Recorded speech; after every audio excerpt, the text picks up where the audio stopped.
Bonjour tout le monde. Nous sommes Good morning, everyone. We're very happy to see you this morning. Thank you for joining us. I'm from the Treasury Board of Canada Secretariat in the Government of Canada, and I'll have the pleasure of being your event facilitator this morning.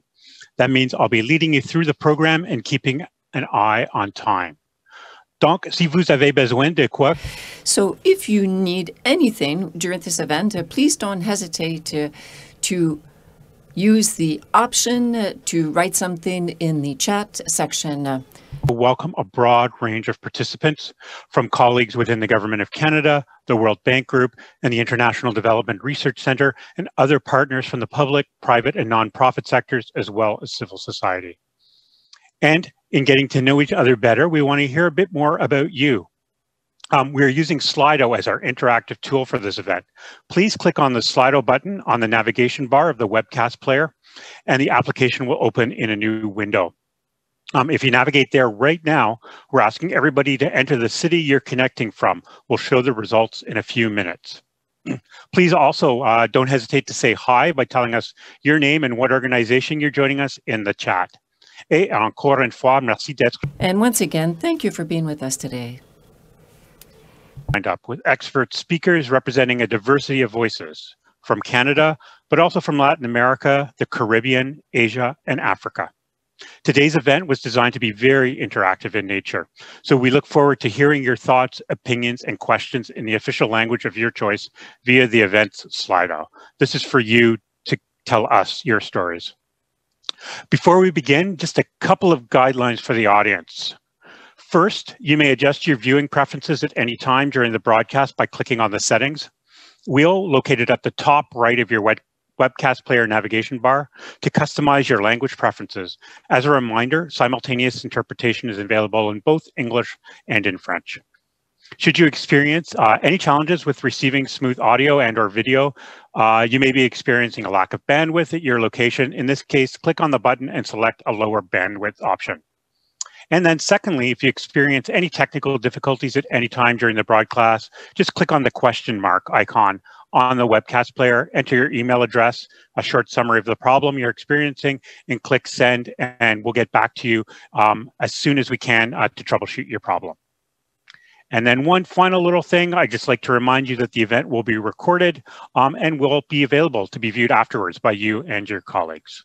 With that being said, I'd now like to welcome IDRC President Jean Lebel and Marie Pangetsu, World Bank Managing Director of Development Policy and Partnerships, for their opening remarks.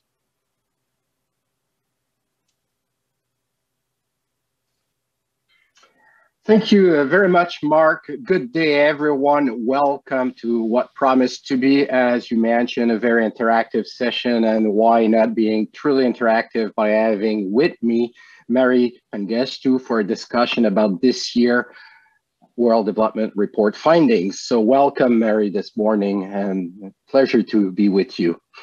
The report theme, Data for Better Lives, is an important one for us at IDRC. We see firsthand the power of data to improve lives. Reliable data can inform policy that improves health, education, economics, agriculture, climate adaptation, and other outcomes. Reliable data means services are designed to meet people's need and that people can access those services.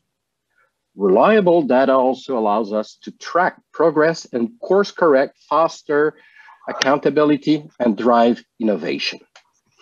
Put bluntly, we cannot achieve the Sustainable Development Goals without data. The global community has not tapped fully into the potential of data to inform policies and empower decision makers to improve the lives of vulnerable population worldwide. In tapping that potential, we must also protect against harm caused when data are miscollected, misused, not applied equitably, when people are not visible in the data, or when their privacy is not respected. The COVID-19 pandemic has underscored the importance of reliable, timely data to support informed decision-making. In the past year, IDRC has been exploring how to leverage data to advance the SDGs in areas such as gender equality, education, governance, climate, and food system. There are 10 years left to achieve the SDGs. Meanwhile, COVID-19 and the growing effects of climate change have worsened inequalities and eroded development gains. IDRC response to this global context is articulated in our recently launched Strategy 2030. It establishes our vision for a more sustainable, inclusive world. It stresses the importance of data as a defining issue for the global development agenda. And Mary, let's turn into the interactive portion by asking you, why was that data selected for the theme of this year's World Development Report such an important flagship publication of the bank? Thank you, Jean. And well, I just want to say also good day to everybody on this call. Why was data selected for our WDR theme? Let me start with an example. When a cyclone ripped through India's Odisha state in 2013, nearly 1 million people were evacuated. The loss of life, while tragic, was limited to 38. Meanwhile, 14 years earlier, a similar storm caused almost 10,000 fatalities. And what made the difference? Data. Odisha's Disaster Management Authority had invested in weather forecast data and disaster response measures. So data is delivering progress on many fronts. Governments use it to protect people and target social assistance and delivery of services more effectively. Myself, when I was in government, I always a great believer of data and evidence-based policymaking. Citizens organizations use data to hold governments accountable. And companies use it to access new markets and innovate by creating new platform-based services. You know, if you recall the Economist article many months ago, data as the new oil, right? Today, the data landscape is changing rapidly. Between 2007 and 2017, global data flows grew 20-fold, but we have not realized its potential. With more digital data, especially from the private sector, creatively combining that with public data can deliver greater value. And unlike other productive assets, data can be reused beyond its intended purpose. So how do we govern data sharing, use and reuse has been debated intensely, but the perspective of lower income countries has been missing. So this WDR examines these issues, focusing on implications for economic development, especially poor and vulnerable people. And it offers recommendations on how data can deliver social and economic value in a secure, ethical, and equitable way. And therefore, we can harness the power of data for development and leave no one behind. As we do with each WDR, we held many consultations to understand diverse perspectives, and we are really pleased to partner with the IDRC in this effort. So, Jean, let me take this opportunity to thank you for the collaboration in organizing consultations. And I would like to ask you now a question. Can you share some of the issues that were raised from participants in developing countries?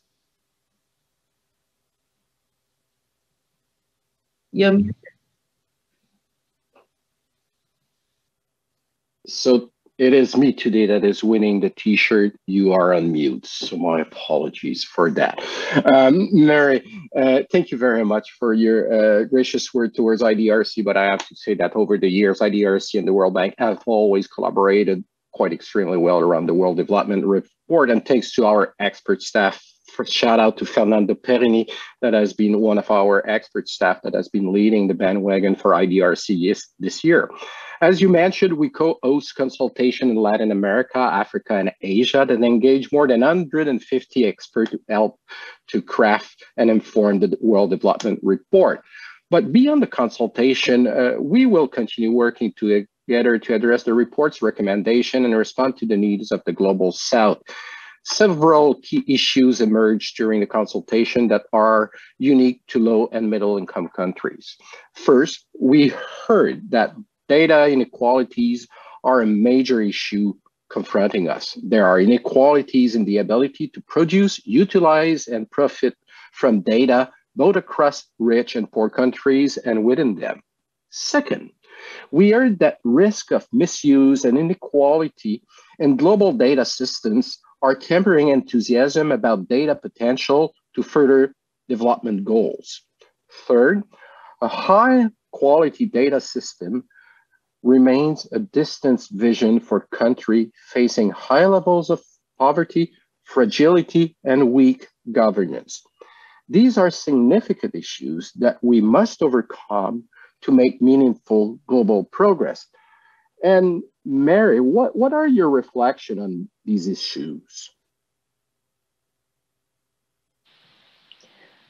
Thank you for asking me to share my reflections. Globally, there is an abundance of data, but many low-income countries have significant gaps in data stock, infrastructure, and systems. The latest statistical performance indicators actually show that half of low-income countries have not undertaken a population census in the last decade, and only 9% have regular industrial production statistics to inform policymakers of changes in economic activity. So national statistical officers from low and middle income countries say that their most pressing need to cope with COVID-19 pandemic is infrastructure to collect data remotely. So the pandemic illustrates the importance of data in building resilient economies. And many countries have repurposed mobile phone records to monitor the spread of the virus, but they have struggled to balance this benefit against data protection concerns and risk of misuse. The more data is used and reused, the risk of misuse increases. So whether it's concerns about cybercrime or commercially motivated surveillance, and algorithms may in fact exacerbate the scope for discrimination. So it's really important to address these concerns and establish a regulatory environment that builds trust in data systems. These issues call for closer international cooperation so that we can harmonize regulations and coordinate policies at all levels. And we really appreciate the collaboration with IDRC and Canada to advance the data agenda. Creating such fora for dialogue and partnerships will be really critical as we navigate this very, very uncertain policy environment. So on that note, Jean, what opportunities do you see for collaboration? Thank you, Mary. As you were mentioning, collaboration is fundamental. No individual government, company, or organization can implement these recommendations alone. The consultations reveal widespread interest in collaboration. A great first step is to build on existing networks, initiative, and partnership. We don't need to reinvent everything all the time. For instance, the World Bank, Global Affairs Canada, and IDRC have been collaborating since 2015 on making data more open and useful for the unique context in each country and sector. We need to continue and build on these examples. We are open to fostering new collaboration as well. We are reviewing our past investment currently in the data for development space to draw out strategic lessons and inform our future activity. And if I may, Mary, how will you do it at the World Bank on integrating this work into your own data framework? Thanks for that question. We intend to integrate the work on data by ensuring that data has this potential to transform the lives of poor people. So we need basically a new social contract for data. So we can get the most value from data while protecting people against harm and ensuring equal access and representation. Domestically, countries need to strengthen national data systems that integrate all users and allow for creative use of data to solve both social as well as economic problems. This report identifies critical public and private sector investments, defines a program for policy reform and technical assistance, and highlights areas where global initiatives can facilitate cross-border cooperation. And we are supporting developing countries in these areas. This will require considerable financing. So in addition to the commitments on data under IDA 19, we are also establishing a new global data facility as an important step in that direction. But globally, we will need closer international cooperation to help enhance the voice of poor people and poor countries, or we will be left to face a world of greater inequities and missed opportunities. So, Jean, over to you for your final thoughts. Well, today's event, Mary, thank you, aims to identify ways we can collectively deliver on the ambitious agenda so clearly articulated into the World Development Report.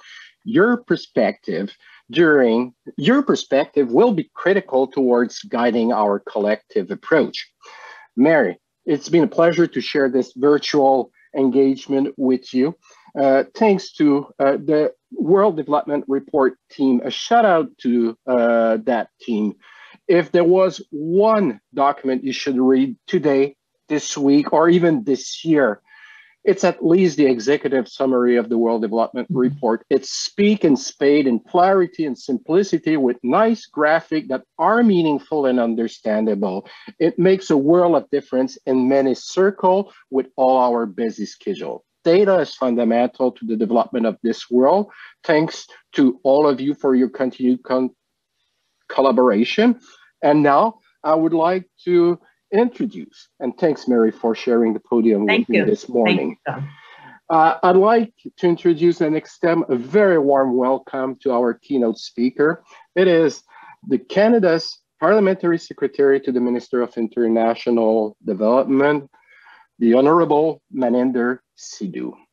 Mr. Sidhu, your presence demonstrates the Government of Canada's recognition of the important role of data to global development and the commitment Canada brings to this space.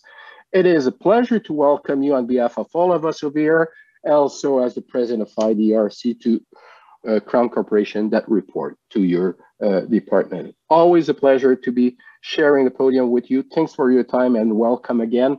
The floor is yours. Well, thank you, Jean, for that kind introduction. I am pleased to be here with the International Development Research Centre and the World Bank, key strategic partners in Canada's contribution to achieving the Sustainable Development Goals and implementing Canada's feminist international assistance policy.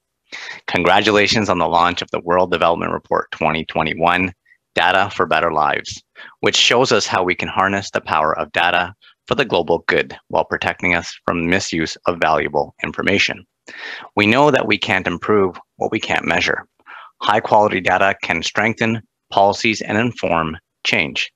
As the pandemic has made abundantly clear, when people have access to accurate and timely data, we can solve complex problems while creating solutions that are both inclusive and sustainable. In this very timely report, the World Bank Group outlines data's social and economic value and how data can promote and protect human rights. It also looks at protecting privacy and paying attention to security, making sure that data is accessed and used appropriately. As a member of the open government movement, Canada recognizes that access to information for public good contributes to trust in institutions, more accountable governance, innovative economies, and effective service delivery. My colleague, Minister Murray, has been an important advocate and partner on open government, and I would like to give a shout out to her and her team at Treasury Board Secretariat, who I know worked very hard with the World Bank on this report. At its best, open, disaggregated data helps to enable more participation from citizens, especially women and marginalized groups. Global Affairs Canada has been pleased to support initiatives such as IDRC's Open Data for Development program. It helps governments and civil society build their capacity to access data, improve accountability, transparency, innovation, and deliver public services in the global south. With IDRC's help, local partners have harnessed data to develop evidence-based solutions that promote food security, health, education, inclusive governance, economic growth, and environmental sustainability. Since 2015, IDRC and Global Affairs Canada have funded the Centre of Excellence for Civil Registration and Vital Statistics, which is a global resource hub. Countries can exchange information with international experts to promote national civil registration systems that include women and girls and facilitate their access to key rights and services, including social protection, voting rights, health, education, and financial services. Canada has been a leader in the adoption of data-driven decision-making. Our government is focused on encouraging the responsible use of data. We've been working with domestic and international partners to develop common approaches to data governance and regulation. Canada is also working with our international partners to strengthen national data systems. At Global Affairs Canada, data is integral to implementing programs and initiatives across our portfolio: diplomacy, trade, security, development, and consular services. We want to see all people benefit from participating equally in economic, political, social, and cultural life. We are working hard to build a culture that understands the important role of data by ensuring staff have the knowledge and tools they need to work effectively with data. Out of respect for the impact data can have, we want to see its use governed by standards and policies. When data is turned into valuable information, it has the potential to improve lives, transform economies, and help end poverty. The United Nations Populations Fund State of the World Population Report for 2021, released just a few weeks ago, took a hard look at the right to have autonomy over our own bodies, regardless of race, sexual orientation, age, or ability. The report rightly focuses on closing the gaps in data on what is happening in the lives of women and girls. As the World Population Report points out, this lack of data can drive discrimination. Issues like gender-based violence and unpaid care work must not remain invisible, unaccounted, and unaddressed. As Jean and Mari have pointed out, governments and communities can develop effective policies and services without robust data. Today, I'd like to conclude by saying Canada is committed to taking an inclusive and gender-responsive approach to policymaking and programs in all of our works. We want to make it evidence-based, beginning with collecting and using economic and social data that shows the needs of women and girls and the impact policies and programs have on them. Making sure all countries collect and have access to credible data in the service of citizens and other residents will create solutions that will work in the long run. And that, in turn, will help us to realize the Sustainable Development Goals. Thank you very much. Yes, thank you very much. Those were very insightful remarks from the Parliamentary Secretary, from Jean Labelle, and from Marie as well. And I'm sure we're going to talk about the themes that emerged throughout the rest of the session: infrastructure for data, including civil registration and national statistics, trust, algorithms, inclusivity and gender diversity, and open government and open data. So we've set the stage for our wonderful rest of the session. Now let's look at the word cloud quickly to see who's with us today. And I see we have people from coast to coast and around the world. So that's great. Thank you all for adding a bit of a human touch to our ones and zeros today. Maintenant, avant de passer la parole à nos collègues de la...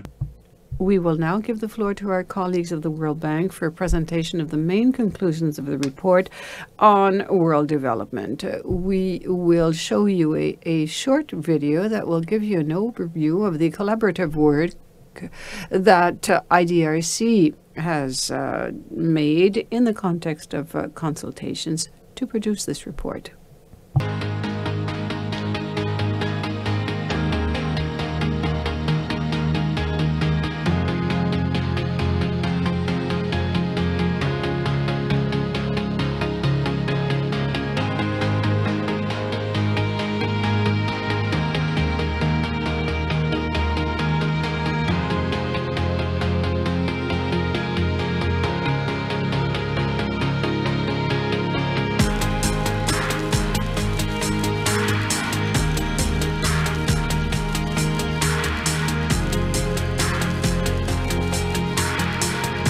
We have invisible populations that in policy don't end up appearing, and consequently, if they're not there, they're not seen to.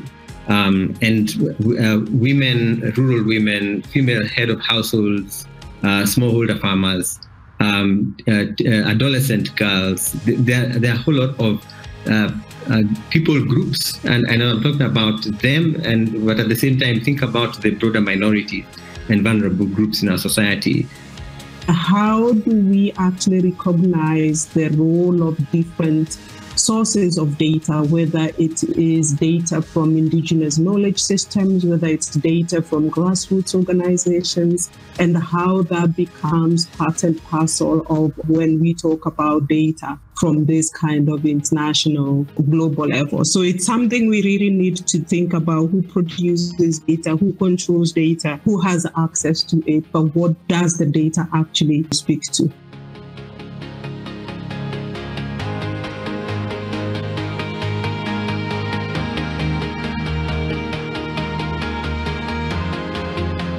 When you think about the way data and information and indigenous knowledge has been abused over time, and you see that definitely in the pharmaceutical industry, a lot of indigenous cures and remedies have been utilized by the pharmaceutical companies to make large profits on medicines. And I think that that's something that needs to be addressed in terms of provenance, because otherwise it could be scaled to an extent in algorithms to basically obliterate cultures.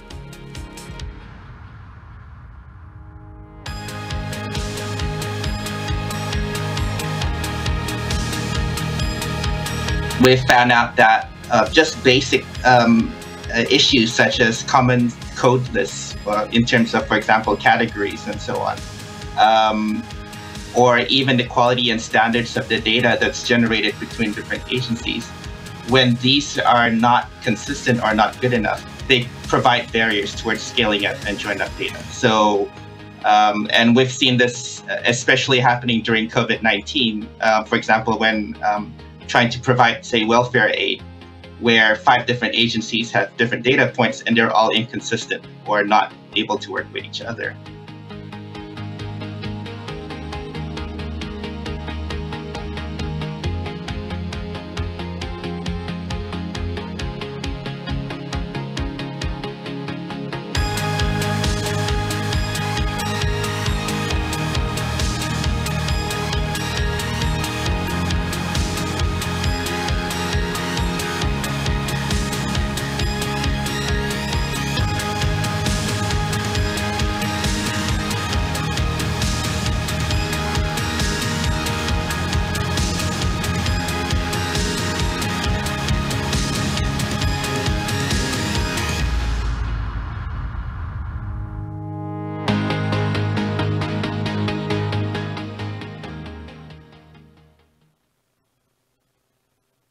Thanks, that was a great video. I will now give the floor to Vivian Foster, Chief Economist for the Infrastructure Vice Presidency of the World Bank and World Development Report Co-Directors Dean Joliffe and Robert Cull to present the main findings of the WDR. Over to you.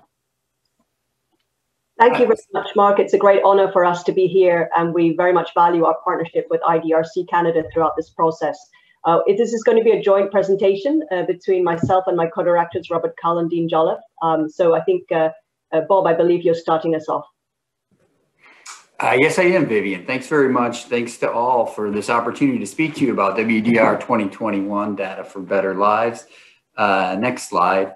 What we hope sets this report apart from others about data in the digital economy is its focus on poor people and those in less developed economies. And what we hope it illustrates is the potential for data to truly improve development outcomes and improve people's lives. So the first part of the report is focused on examples that illustrate just that fact. We won't be able to delve into that much here in this brief presentation, but we did want to give you a general sense of the report. Next slide. And then another, the report itself, let's go one more. The report is guided by a conceptual framework that emphasizes 3 pathways through which the collection, production, processing, and analysis of data can lead to improved development outcomes. There's the data that's received and generated by individuals, civil society, and academia. There's the data that are increasingly collected on firms and individuals by governments and international organizations. And there are the data that are used in and produced as a byproduct of the production processes of firms. Next slide. So the conceptual framework in the report posits that these data can be analyzed and used to improve development outcomes in the lives of the poor. Through the top pathway, for example, data fosters transparency, enabling individuals, civil society, and academia to hold governments accountable for policies and programs. Through the middle pathway, data produced, collected, and received by governments and international organizations enables them to improve policies, design better programs, and improve service delivery. And finally, through the bottom pathway, data are increasingly crucial to the production processes of firms. They foster improved decision-making and facilitate the matching of buyers and sellers, which hopefully leads to increased productivity and generates growth. Next slide. At the same time, the report recognizes and emphasizes that that data can have potential negative development linkages, and that if misused, it can harm people. For example, through the middle pathway, citizens' data can be abused by governments for political ends to rig elections or politically motivated surveillance, and to discriminate against segments of the population. Through the top pathway, individuals and groups can inflict harm through cybercrime that steals and manipulates sensitive personal information. And through the bottom pathway, private firms can abuse consumers' data through anti-competitive practices and algorithmic approaches that lead to price discrimination and aggressive forms of marketing. More generally, through the bottom pathway, data-driven platform businesses lead to market concentration that makes it difficult for firms in developing economies to compete in the digital economy. So next slide. Another feature of our conceptual framework is reusability. Because data that were initially collected with one intention or purpose can be reused for a completely different one, this reuse is central to our story. For example, data collected for commercial purposes could be reused and repurposed to inform policy and improve development outcomes. Marie already alluded to the case of COVID-19, where call data records and geospatial data from cell phones have been used to track the spread of the disease and to assess mitigants. So these two-way arrows between actors are included to include the potential for reuse, combining and sharing data in different ways to improve development outcomes. Next slide. So bringing it all together, this is what our conceptual framework looks like. And it's guided by concerns about generating greater value from data through reuse, combining, and sharing, instilling trust by safeguarding against misuse, and addressing inequalities that prevent disadvantaged groups and lower income countries from realizing value from data. And this has led to a call in the report for a new social contract around data based on value, trust, and equity. And I'll hand off to my co-director, Dean Jolliffe, to begin discussing this social contract. Thank you. Super, thanks so much. So thanks, Bob. I'm Dean Jolliffe, one of the co-directors of the World Development Report. So realizing this potential value from data that Bob has highlighted requires that data are used, reused, that more people have access to data, and that people share their data. But why would people do this? What do they stand to gain? And how can people trust that they and their data will be protected against a potential harmful misuse of that data, that Bob's described? So the very broad nature of these questions and concerns points to the need to get all of society to engage in a dialogue around developing a social contract for data. This would be a process essentially on agreeing to the rights and rules governing data use. And it's important to recognize that this idea of a social contract isn't new. It's existed for centuries and underpins legal systems across the world. We just now need these contracts to adapt to this new world where data is deeply interwoven into our lives. So next slide, please. The shape of these social contracts will differ from country to country, reflecting different social values and judgments, but we argue in the report that all social contracts will need to be built upon trust, equity, and value. People, firms, governments need to trust that they will not be harmed by participating in the data systems that need to be built to realize data's potential. But trust alone against harm isn't enough. People also need to understand that they have something to gain from participating. This means sharing in the value created. They need to both trust that they won't be harmed and that part of the value created by data will accrue equitably. One distinction of the report that Bob has noted is that we have a poverty lens in our issues. So we're focused on how these issues affect poor people in poor countries. Concerns about data equity are particularly relevant for poor people who are less likely to be reflected in data and to participate in the data economy. Concerns about trust are also salient in poor countries where institutions, regulatory frameworks that ensure safe and ethical use of data are typically weaker. Next slide. The social contract provides the rules and compliance mechanisms for how data can be safely shared, used, and reused. But to realize data's potential, this framework must be built around a data system that not only ensures the safety, but also actively promotes access to data. Next slide. The idea of an INDS is that it's built around a data environment that actively promotes the creation, use of quality controlled data, protects against misuse of data while facilitating access and reuse by all data participants. Next slide. Central to the idea of data flowing back, central to the idea of the INDS is data flowing back and forth between government, civil society, and individuals, private sector, academia, and regional and international organizations. Next slide. In the report, we describe how infrastructure, laws, policies, and institutions are the building blocks of the INDS. Next slide. But this all rests on foundational elements. In particular, we emphasize that people are central to the INDS. A well-functioning system requires people to produce, process, and manage high-quality data, people to populate the institutions that safeguard and protect data against misuse, and people to draft, oversee, and implement data strategies, policies, and regulations.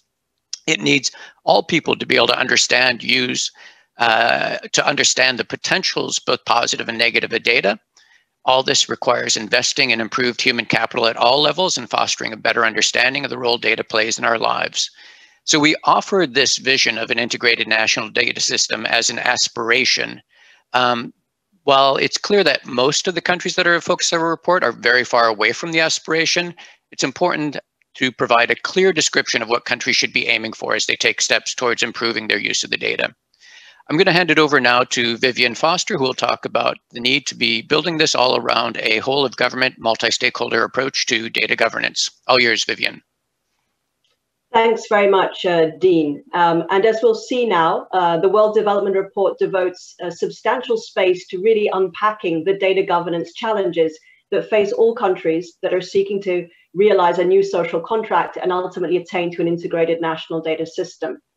We'll be going through the data governance framework briefly from the report, which has 4 layers: infrastructure policies, laws and regulations, economic policies, and institutions.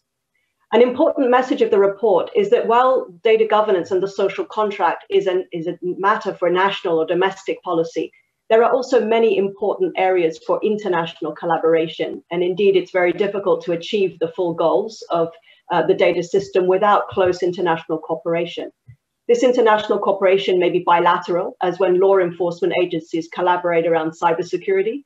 It could be regional, as when countries in a particular neighborhood maybe join forces to develop regional data infrastructure. Or it may indeed be global and multilateral, as the whole world comes together to negotiate new treaties around international tax rules or global data trade agreements. Next slide. So I'd like to emphasize how data governance supports each of the 3 pillars of the social contract. When it comes to infrastructure policies, these are critical for the attainment of equity, to create a level playing field of access. And the report emphasizes that this level playing field is not only for poor people, but also for poor countries. When we look at the situation with regard to poor people, we see that there's been many major strides in rolling out broadband data infrastructure around the world. But in spite of that, there remains a stubborn 40% of the world's population that lives within range of a signal but doesn't make use of data services. The report emphasizes the need for universal access policies increasingly to address these demand-side barriers, which include issues like data literacy and affordability. And in that context, we can highlight the gender gap, with 250 million fewer women than men around the world making use of data services. But infrastructure policies also need to consider domestic data infrastructure at the national level. The report highlights that as economies become increasingly dependent on data, countries need to have their own infrastructure to exchange data through internet exchange points, to store data through co-location data centers, and ultimately they need access to modern cloud computing facilities through on-ramps in order to be able to take advantage of artificial intelligence. The report finds that across the developing world, there is very limited access to domestic data infrastructure, and this is leading countries to experience both high costs and slow speeds when they use data services. Turning to the second layer of data governance, which is laws and regulations, the report highlights that if we are to create trust, we need to have a strong regulatory framework for safeguards in place. And this comprises both cybersecurity, which is woefully absent in many countries, as well as a strong personal data protection framework grounded in a human rights approach. The report highlights the challenges of personal data protection as the boundary between personal and non-personal data becomes increasingly blurry, as well as the process of anonymization can be reversed through modern data analytic practices. In addition, the laws and regulations provide the enablers that allow value creation, that allow data to flow freely around the economy. And the report documents a lot of progress on open data in the public sector, with many countries having open data and access to information legislation, but it's still not always meaningful due to lack of clear classification, lack of openness by default, and lack of technical, user-friendly technical standards to access that information. On the other hand, the sharing of private intent data lags far behind, with relatively few countries having the legal framework to allow the public benefits of private data to be fully harnessed. Turning to the third layer of data governance, this is also very important from an equity perspective. As my colleague already pointed out, the phenomenon of market concentration is very strong in data-driven businesses. We find about a half dozen US companies accounting for 40% of global data flows and 2/3 of the most popular websites across the developing world. With this degree of concentration, there are concerns about the equity within which the value of these data services is shared between producers and consumers, as well as equity in terms of the ability of new data-driven businesses to actually enter the market coming from the developing world, given the degree of concentration of market power. We think that taxation is another major concern when it comes to equity, because developing country tax administrations are struggling to capture the value-added tax attributable to data-driven services. And in addition, the global rules on corporation tax are still being debated and make it difficult for developing countries to capture corporation tax from data services sold in their territories. Finally, the issue of trust is very important for cross-border data flows. And the report highlights that only about 1 in 4 countries has adequate regulatory arrangements for cross-border data flows. Last but not least, institutions are also critical to ensure trust, because they allow for the implementation and enforcement of the regulatory framework. The report emphasizes that there's no single blueprint for institutions, but there's a need both to adapt the functions of traditional institutions like national statistical agencies, as well as to introduce new institutions tasked with cybersecurity data protection. It also highlights valuable experimentation in institutions in the form of data intermediaries and data trusts, which are showing promise to address some of the data governance challenges. So we'd like to leave you with these few highlights of the World Development Report, and we very much look forward both to today's discussion, but also to our ongoing partnership with Canada in implementing this challenging but critically important development agenda. Thank you so much. Thank you very much, Vivian, Dean, and Robert, for this great presentation. I'd now like to introduce Nasser Faruqi, the Director of Education and Science at IDRC, who will be our monitor for the interactive panel sessions. But before I give the floor to Nasser, I'd like to remind the audience that the event is being recorded and the link will be sent to you afterwards. We'd also like to remind you that discussion questions posed are going out to all of the audience, not just the panelists, and we'd love to hear your thoughts and questions in the event Slido. Nasser, over to you.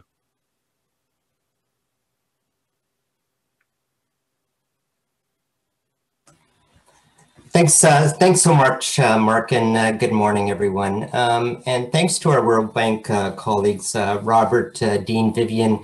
You did an excellent job presenting such a rigorous and long report in such a concise way. So thanks for that. So colleagues and participants, our World Bank colleagues have described how the World Development Report calls for a new social contract for data.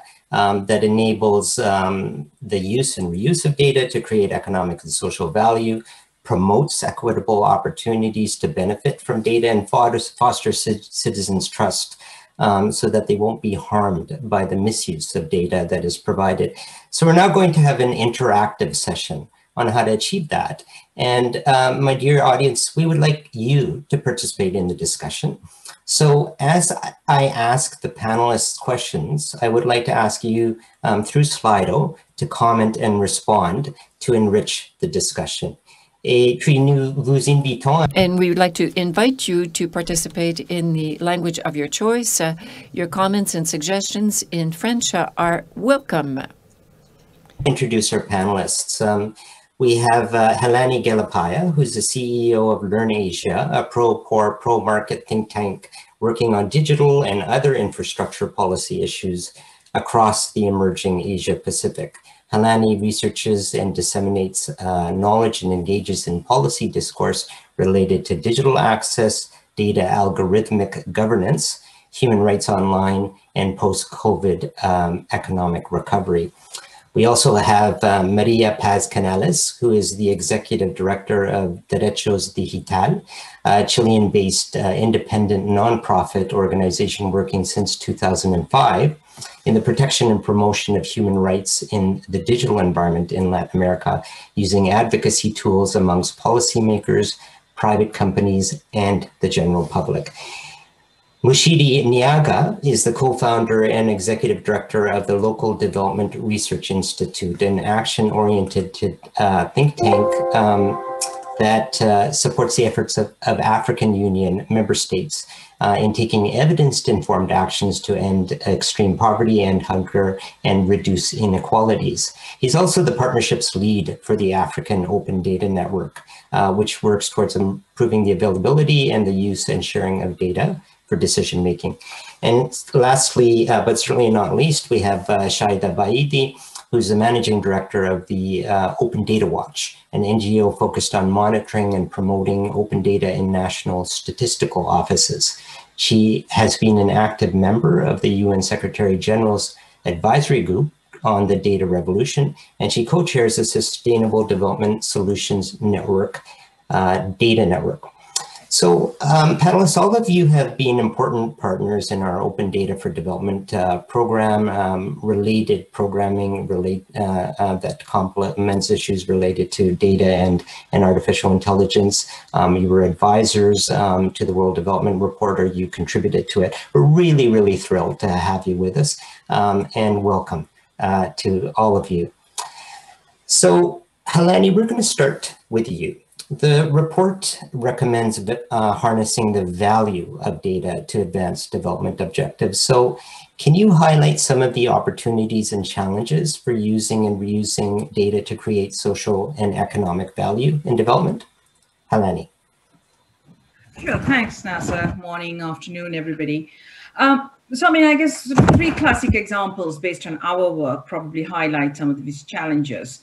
One that's well covered in the WDR this year is the use of call detail records. We obtained historical pseudonymized CDRs from multiple telecom operators, and we modeled where people live and work, where they travel to, and where they come from, and when they come into the city, whether any part of the city is more commercial versus residential, where the richer people live and poor people live, and so on. So, and this has been, you know, we've documented it being used in, let's say, the Western megapolis region planning of transport and multimodal transport hubs, for example.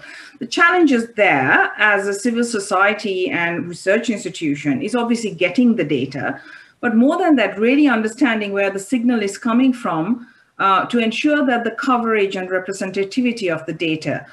And, you know, our policy on this has always been not to say no to the big data signals that are coming, is to understand where it's coming from and to use other methods like surveys and ground truths or transport surveys that actually go to people's houses and survey them to get the signals from the people who are not represented in the data. So that's how we have approached this. The other example is related to sort of monitoring a whole lot of development challenges, including, for example, climate change using satellite imagery. The challenge here, and, you know, again, you know, you can answer a whole lot of problems around where is deforestation happening, at what rate. You can design crop insurance based on knowing what crops are growing at any point in time, and so on. So real development impacts.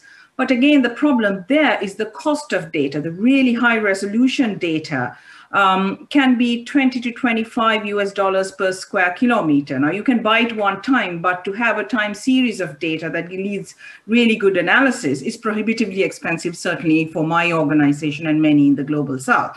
So the innovation we have to do is to find, well, obviously free sources of data, which now are not as high resolution. So we are talking probably 10 square meters instead of a few centimeters. So we have to innovate by getting a whole lot more ground truth data from surveys and other ground observations, and having these models learn because we don't have access to the high resolution data. Another example possibly is related to our work with natural language processing. Again, the problems of fake news and the detrimental development impacts are well known. So when we tried, and human moderation, given the large amount of content that's being created every second, human moderation is not possible.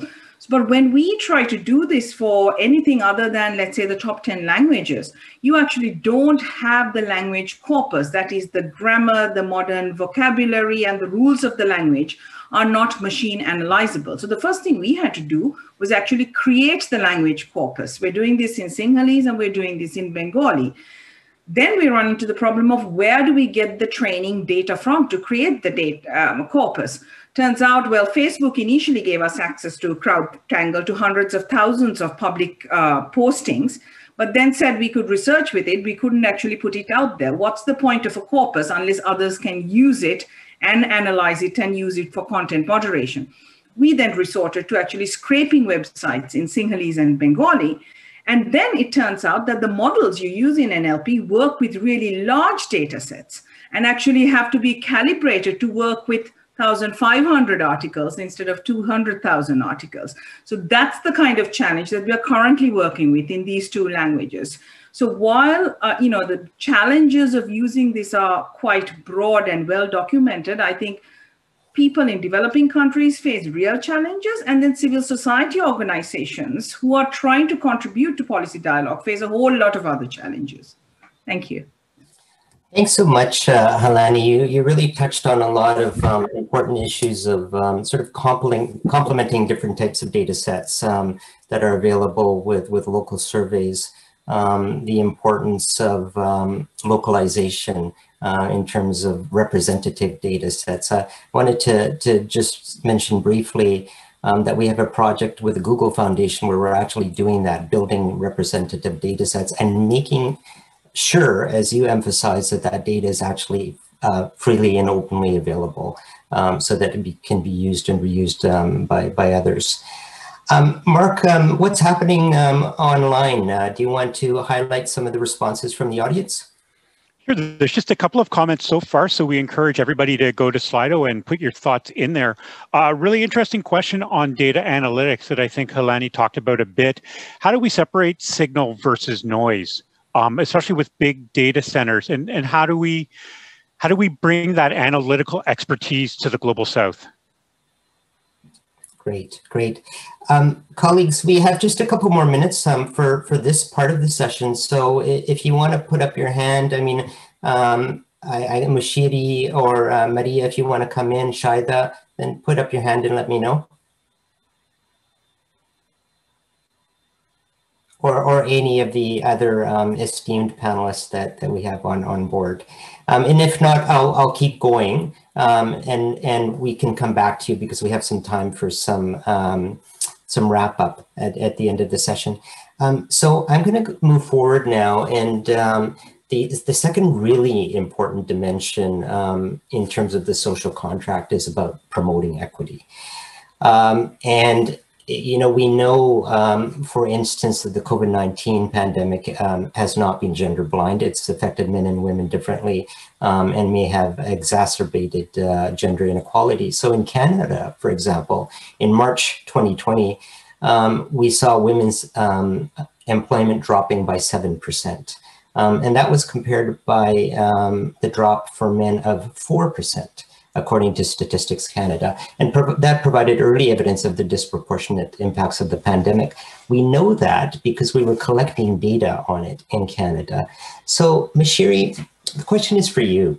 how can countries leverage data to enhance moves towards gender equality rather than exacerbating gender inequality?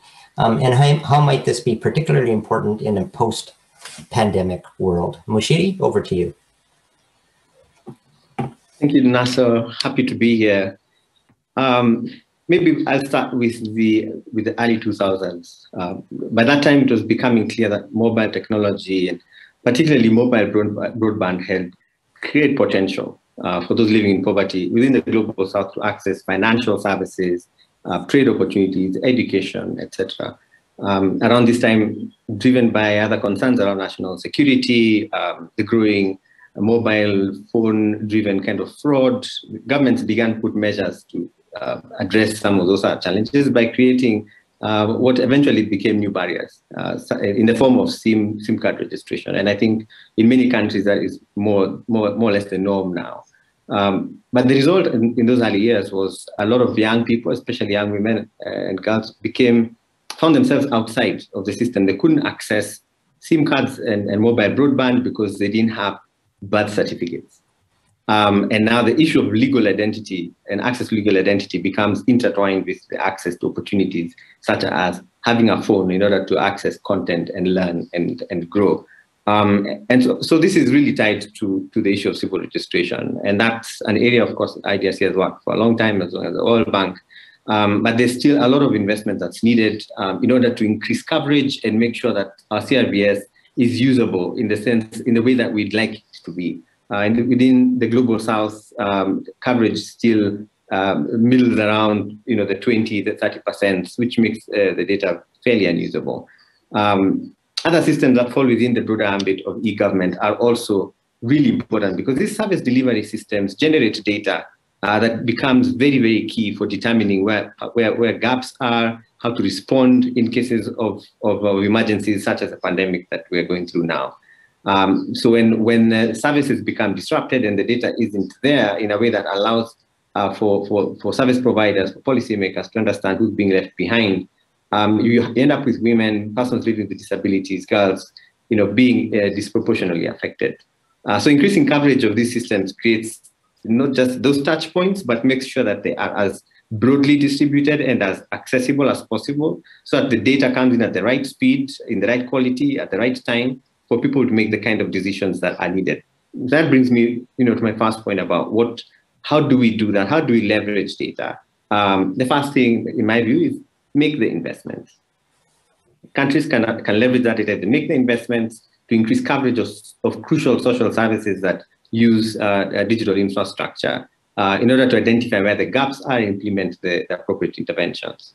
But then once this coverage extends and we have all this e-gov in the right place, we have a new challenge and an opportunity that is currently a missed opportunity in many countries, and this is administrative data for decision making.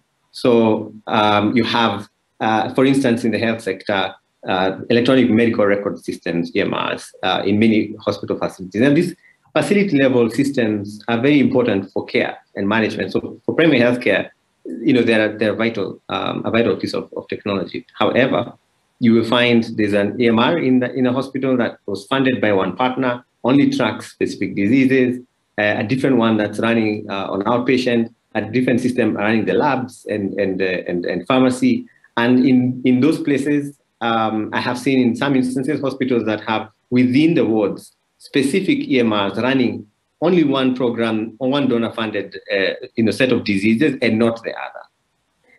In most instances, these systems don't talk to each other. And that's because there's no interoperability that was envisioned. It wasn't enforced. The data doesn't talk to each other. And now this facility level data is mostly inaccessible at aggregate within the same facility.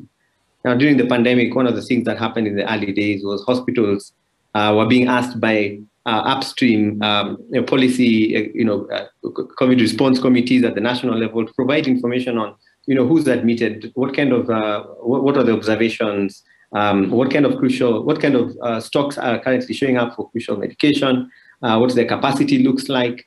Some of these facility managers have to go back and pick up all this data from different places in order to make it possible for them to respond to a request like that. Now, doing that on a consistent basis, as we have seen now, the kind of data we're getting on COVID are having to be presented on a daily basis in many countries.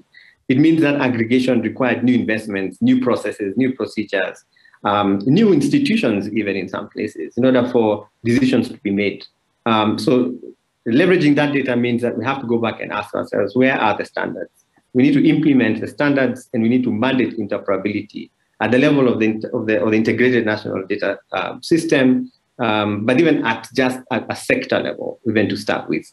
So public data infrastructures need to have the right standards and interoperability, else we put our inclusive development ambitions at risk. And the third area that I think is really important for to be leveraged in order to leverage data now comes to the issue of administrative data and the need to now unlock this potential mine, a gold mine, in order to have the right decisions for the right people at the right time. Administrative data, unfortunately, because problem number one, coverage of eGov is really low, so the digital touch points where that data resides and originates, it doesn't cover everyone. So there are already populations that are being left behind, if not already left behind. So relying on the administrative data purely for making decisions on service delivery, on social protection, etc., means that some of the constituencies like young women and girls who are typically at risk continue to be at risk because the systems that we are now building around eGov, especially artificial intelligence algorithms, are using the data that's available. And even when we say we're going to combine that data with others, we still run the risk of not having everyone captured. So we need to go back and think about how do we leverage data to ensure inequalities are eliminated in a post-pandemic world through the right governance frameworks that make sure that a new social contract on data serves everyone. The biggest challenge we have right now is if we have terrestrial injustices that are currently being perpetuated because of the data systems that are in place. If we don't have the right governance frameworks, those same injustices will be translated into the digital space. These three things, I think, for me, are intertwined, and we need to keep them front of mind as we go forward. And I'm happy that the WDR does capture quite a bit of this, and actually all of this, in ways that I think policymakers can use for guidance. Thank you. Thanks so much, Mushir. You raised so many important points. In particular, the issue of there's a lot of hype around how we could use AI to track the pandemic, treat, optimize health systems, and so forth. But if you don't fundamentally have the data infrastructure in place, you're not going to be able to do that. So thanks for reinforcing that, and your last point about the injustices that we see in the physical world will just be amplified in the digital world if we don't pay attention to these things. Mark, what's happening online in response to this question about promoting equity? Yep, we're starting to get a lot of questions rolling in, which is great. Just a reminder, if you want to submit a question, simply click on Slido button on the navigation bar of your webcast player, and Slido will open up in a new window, and you can enter your comments there. You can attribute them anonymously, or you can put your name. There's a bunch of questions rolling in. 3 caught my attention. So what's the role of open data in the larger ecosystem of data? A second question was, there seems to be an impression that universities aren't involved as much as they can be, particularly in Africa. Is that our correct impression? And if so, how can we correct that? And then the disaggregation of data, are there best practices for that? Because we all know that privacy is a huge concern when we're talking about data. So thanks very much. Lots of questions are starting to roll in. Thanks so much, Mark. So I think what we'll do is we'll keep going, but as I said, I'm going to come back once we've asked each panelist one question, and then I'm going to open it up to other colleagues. So we're going to move on to the third element in the social contract, which is, of course, about building trust. Canada has taken concrete steps towards building trust in AI systems through initiatives such as the implementation of the directive on automated decision-making and the use of algorithmic impact assessments to maximize benefits, but also reduce harms. Maria, I'm going to turn to you now. Can you share your thoughts on how to build trust in societies in terms of the collection, the storage, and the use of data? Over to you. Thank you very much, Nasser, and thank you for the invitation to be here with you this morning, this afternoon for others. So the first things that we need to acknowledge is that the trust is the result of a combination of factors that include the preparedness of decision makers in understanding what are the institutional and regulatory needs that should accompany the deployment of any data-intensive automated decision-making technology.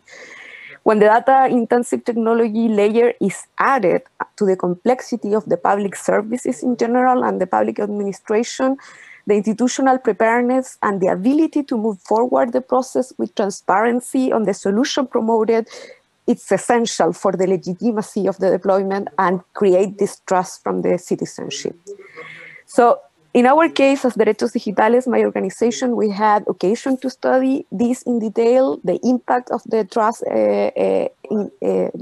like the existence of an adequate institutional framework, how impact the trust as a precondition for the deployment of automated decision-making system in Latin America, as part of our research as IDRC Cyber Policy Center in our project that is called Artificial Intelligence and Inclusion. In this work, we researched 4 different study cases, one in Brazil, in which we analyzed the use of artificial intelligence in the national employment system with the aim of facilitating the relocation of unemployed professionals in the labor market. In Chile, our investigation focused on the childhood alert system, which seeks to estimate and predict the level of risk of children and adolescents that they can suffer some rights violation in the future. In Colombia, our research covered the system Pretoria, a project of the Colombian Constitutional Court with the purpose of making more efficient the selection process of cases of judicial protection of fundamental rights. And finally, in Uruguay, our 4th case covered the coronavirus UI free mobile application that was made available for the Uruguayan government to manage the COVID-19 pandemic. So very linked to what you were highlighting previously from the previous intervention about the availability of data and the availability of connection and digital literacy for also accessing these technologies and having been able to capture in the data the entire population and not leave behind specific vulnerable groups. So as part of the findings of all this research that I just described, we arrived to the conclusion that for creating trust, the deployment of technological solutions that are data intensive require a good diagnosis, and for that, the tool of impact assessment are essential. And in this, we have identified that the reference from the guidance, the directive that it was promoted and developed by the Canadian government had been a positive influence in the Latin American region in terms of the government to consider that element in their own policies. Particularly, we can see that in the deployment of the digital initiative in Uruguay. In the deployment of automated decision-making system, we cannot skip the question regarding the political economy of its implementation. So government is, as part of the governance of these systems, is essential to articulate the influence that private companies as service providers in the implementation of the policies can have. And many of the problematic situations that can happen of this engagement will be properly addressed with transparent diagnosis, citizen participation, external evaluation, and audit processes from the design of the initiative and even after during their implementation. And precisely in line with that question of legitimacy in the state action, it is necessary to avoid the risk of to make the exercise of public function even more non-transparent through the data-driven solutions.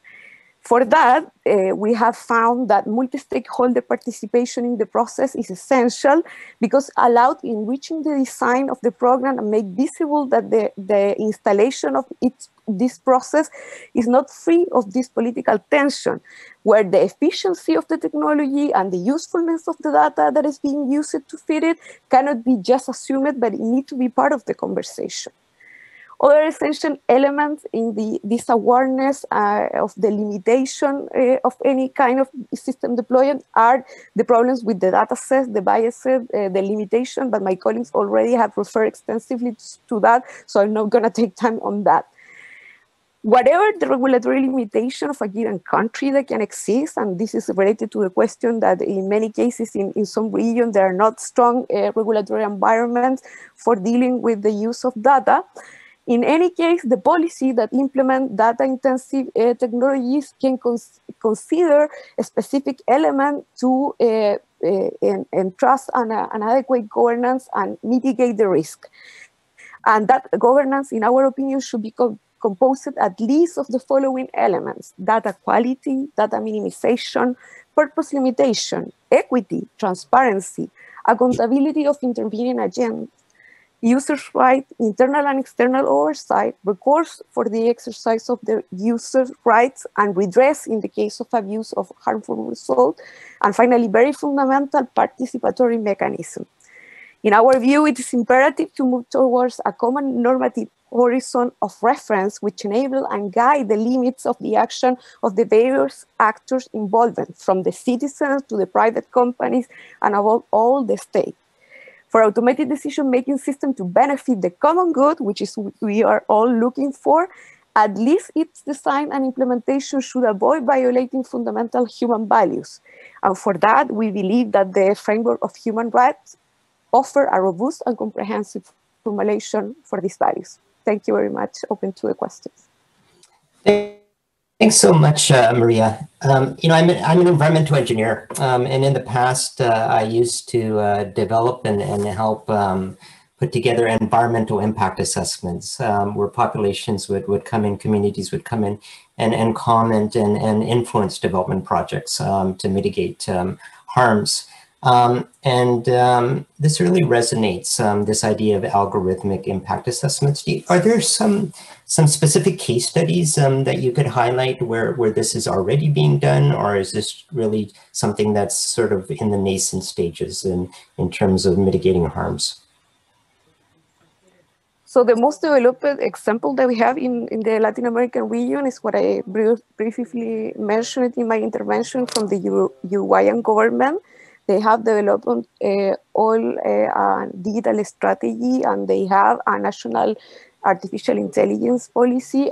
And as part of the framework that they are adopting, it's particularly this approach to the impact assessment as a previous stage for the deployment of any kind of initiatives. So in that example, where we can see it very concretely implemented as part of the policies that the government had been committed.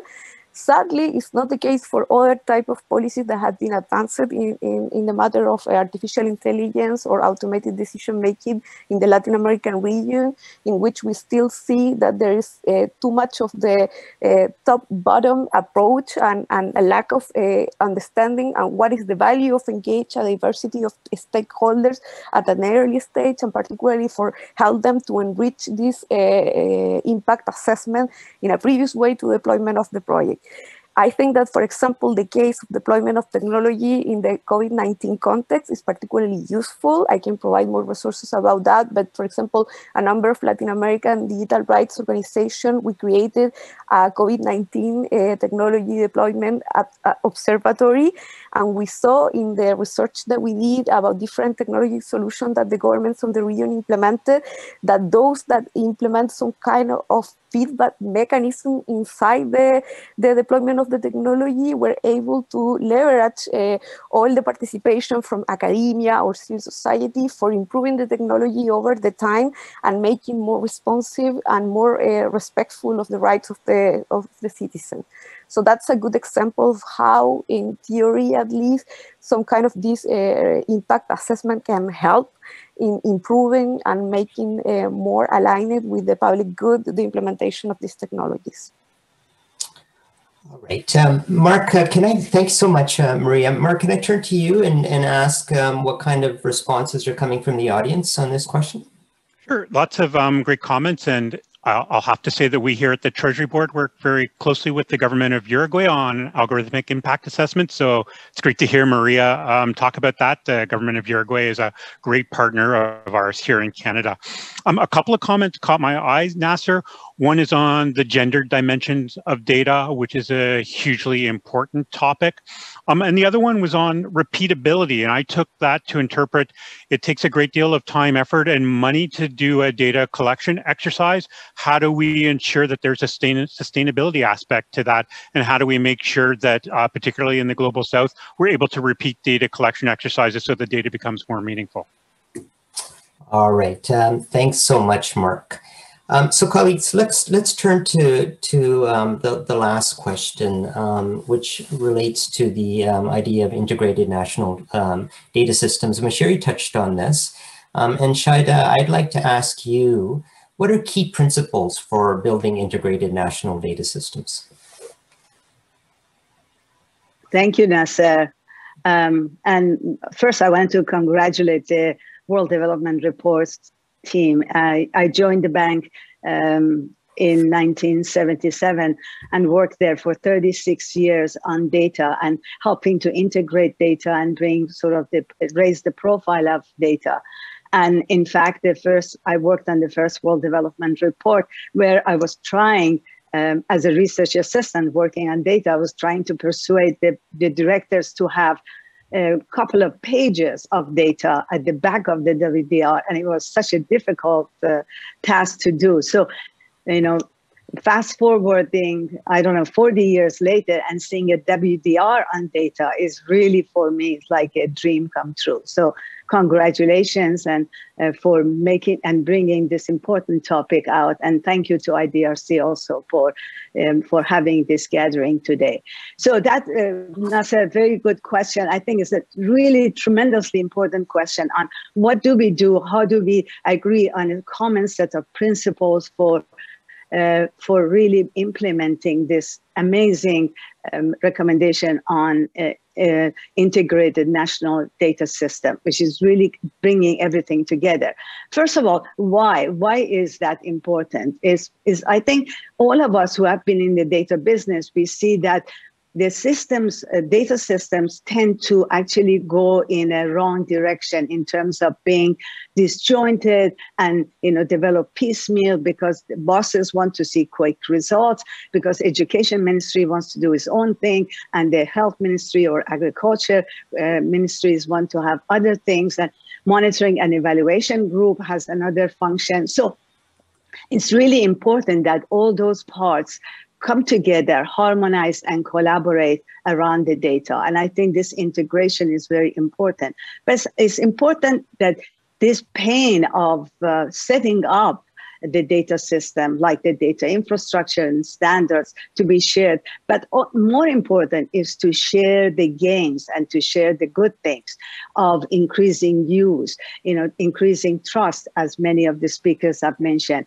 And with increased use and increasing trust, I always say the vicious cycle turns into virtuous cycle, and more funding and more partners come together. So the why of integrated national statistical system is very important for us to understand and bring out. So now the how and the principles for how can we achieve that. Very quickly, I bring out maybe 5 principles, which I think are really important for us to focus. The first one is the principle that the INDS, the Integrated National Data System, should not be really sort of like a process. It should be. It should not be just a process. It should be really goal for all countries of different capacity, and not for the more advanced countries. I think it can be scaled for countries in lower capacity stage, and also in crisis, and the countries can really learn from each other. So my first principle would be, and I call it leave no national data system behind principle. So it should be really important that both providers of technical assistance and resources, but also countries themselves, don't think that this is for my neighbor, not for me. It's really for all countries. The second principle is it's important to be comprehensive about INDS. I think we've done a lot of reforms and changes during my long career in the data and development data. But I think this time we should really be looking at it, the whole of government beyond the national statistical system, which the report emphasizes, but also very much focus on the sectors and on the priority areas that they've been left behind. And we have to admit that. Muchiri mentioned, and others, the CRVS, the Civil Registration Vital Statistics System, which IDRC has been very much putting back on the agenda. But also, Muchiri also mentioned the sex disaggregated data and gender data, which is really what I call one of the forgotten themes. So this principle, second principle, I want to call it count the uncounted principle. So, and it's very important for us to keep that in mind. The third thing, the third principle is that, and I really like that about the way the WDR has articulated the INDS, is that it's all about people. And so building skills for people to do better from production of data, from use of data, from literacy in use of data. So keeping people at the at the front and center is very important. So let's call that principle, if I can, people at the center principle. So that was our third principle. And our fourth one, finally, is very important and is a bit self-serving because I'm in open data transparency and result business. But I think it's really important that we keep focus on results and transparency and be able to measure the outcome and the effectiveness of the work that's being done to achieve an INDS, an IDRC, Data for Development Global Data Barometer, and World Bank's SPI, the Statistical Performance Indicator, and many other measures like the one that my group does, Open Data Inventory. There are many different ways that we could measure success of this work, and maybe we should do more in measuring success. And I call this openness and results focus principle. And finally, and this is the last one I promise, is that we all said that we really need to build a multi-stakeholder partnership around the understanding of the INDS and its value, but also its implementation, its technical assistance, and it's also funding that is needed for build it. So I call the last one all hands on deck approach for us to move ahead and make this, realize really this wonderful vision for what they call, what WDR's title is, Data for Better Lives. So thank you, Nasser. I'd be happy to answer more questions. Thanks so much, Shahida. We are running a little bit short of time. So what I'm going to do, Marcus, I'm going to turn it to you to ask you what's happening online. Yep, a couple of good questions about best practices, Nasser. So one is best practices for open data dissemination, and there's quite a bit of that in the WDR, but I'll also point out that we do have an international open data charter that we were proud to launch at the Open Government Partnership Summit in Mexico City in 2015. So I have to mention that, the charter. And also a tricky one, which is standards in a multilingual universe, which is always a difficult question. And are there best practices for dealing with that as well? Back to you, Nasser. All right, thanks, Mark. And I do want to just mention what a pleasure it is always working with Treasury Board on open data and the Open Government Partnership and taking a Team Canada approach to that. Colleagues, we need to wrap up fairly soon. What I'd like to do is turn back to the panelists and give you the opportunity, 30 seconds perhaps, for some closing remarks. And it can touch on any of the elements of value, equity, or trust. Helene, I'm going to start with you.